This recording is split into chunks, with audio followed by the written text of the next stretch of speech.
ପୂର୍ବତନ ମନ୍ତ୍ରୀ ପିସି ସାଧାରଣତଃ ଦିବସ ପ୍ରିପାରେସନ୍ କରାଗଲା 24 ଘଣ୍ଟା ପୁରିଲାଣି ଚୋରର ପତନ ହେଉଛି। ଦେଖନ୍ତୁ ସମସ୍ତଙ୍କୁ ଏ ଘଟଣା ଆଶ୍ଚର୍ଯ୍ୟ କରିଛି ଏଇଥିପାଇଁ ଯେ ସାଧାରଣତନ୍ତ୍ର ଦିବସ ପୁଲିସ ପୁରାପୁରି ଭାବରେ ପଇଁତରା ମାରୁଛି ଏବଂ ରାଜ୍ୟସ୍ତରୀୟ ଉତ୍ସବ ଏଇ ଭୁବନେଶ୍ୱରରେ ପାଳନ ହେଉଛି ଏବଂ ଶ୍ରୀଯୁକ୍ତ ନିରଞ୍ଜନ ପଟ୍ଟନାୟକ ଜଣେ ପ୍ରତିଷ୍ଠିତ ରାଜନୈତିକ ବ୍ୟକ୍ତିତ୍ୱ ଏବଂ ତାଙ୍କ ଘରେ ଚୋରି ହେବା ଆପଣ କେଉଁ ଦୃଷ୍ଟିରୁ କହିବେ ମାନେ ଚୋରି ରାଜଧାନୀ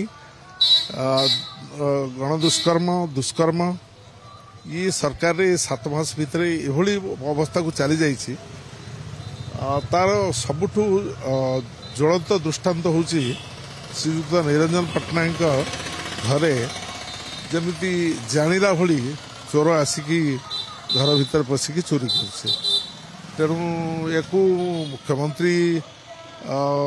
କହୁଛନ୍ତି ଚୋର ଧରା ପଡ଼ିବ ମୁଖ୍ୟମନ୍ତ୍ରୀଙ୍କ ତ ଏଇଟା କାମ ନୁହେଁ ପୋଲିସ ଡିପାର୍ଟମେଣ୍ଟର କାମ ତେଣୁ ପୋଲିସ ଆଉ ନିୟନ୍ତ୍ରଣରେ ସରକାରଙ୍କ ନିୟନ୍ତ୍ରଣରେ ନାହିଁ ପୋଲିସ ଆଉ ଠିକଣା ବାଟରେ କିଭଳି ଭାବରେ ଆଇନ ଶୃଙ୍ଖଳା ପରିସ୍ଥିତିକୁ ସୁଧାରି ପାରିବ ଏବଂ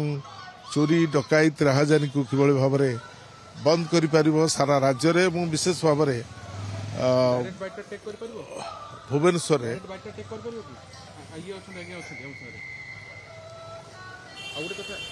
ଆଉ ଗୋଟେ କଥା ରହୁଛି ଯେ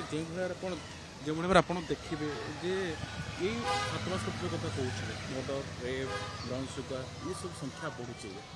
ନାଇଁ ନିଶ୍ଚିତ ଭାବରେ ଆପଣ ବ୍ରାଉନ୍ ସୁଗାରରେ ଯେଉଁ ସବୁ ହିସାବ ଦିଆଯାଉଛି ଯେଉଁ ପରିମାଣରେ ବ୍ରାଉନ୍ ସୁଗାର ଭୁବନେଶ୍ୱର ଭିତରେ ଧରା ହେଉଛି ବାଲେଶ୍ୱରରେ ଧରା ହେଉଛି ଯେଉଁଭଳି ଭାବରେ ବ୍ରାଉନ୍ ସୁଗାର ଭୁବନେଶ୍ୱରରେ ଧରା ହେଉଛି କଟକରେ ଧରା ହେଉଛି ବାଲେଶ୍ୱରରେ ଧରା ହେଉଛି ତାକୁ ଯଦି ଆପଣ ହିସାବ କରିବେ ଠିକ୍ ଠିକଣା ବାଟରେ ଯଦି ଦେଖିବେ ବ୍ରାଉନ୍ ସୁଗାର ଗଞ୍ଜେଇ ଏବଂ ସବୁଠୁ ବଡ଼ କଥା ହେଉଛି ଡକାୟତ ଏବଂ ମର୍ଡର ଯେଉଁଦିନ ଭାରତବର୍ଷର ପ୍ରଧାନମନ୍ତ୍ରୀ ଅଛନ୍ତି